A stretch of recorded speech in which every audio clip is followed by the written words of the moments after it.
Hi friends, இந்த வீடியோவில் நம்ம இந்தியாவில் கொண்டு வரப்பட்ட வறுமை ஒழிப்பு திட்டங்களும் அது தொடங்கப்பட்ட ஆண்டு எந்த ஆண்டு அப்படிங்கிறத பார்க்க போகிறோம். முதல் திட்டம் 20 அம்ச திட்டம். இது 1975 கொண்டு வரப்பட்டது. அடுத்த திட்டம் ஒருங்கிணைந்த ஊரக வளர்ச்சி திட்டம்.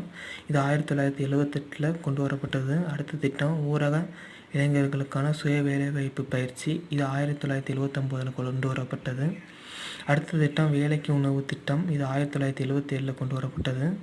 அடுத்த திட்டம் தேசிய ஊரக வேலைவாய்ப்பு திட்டம். இது 1980 கொண்டு வரப்பட்டது.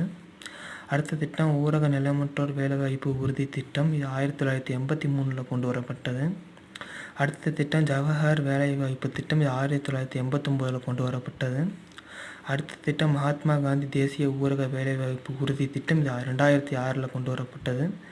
அடுத்த திட்டம் பிரதான் மந்திரி ஆதர்ஷ கிராம் சதக் யோஜனா. இது 2010 கொண்டு வரப்பட்டது ஃப்ரெண்ட்ஸ்.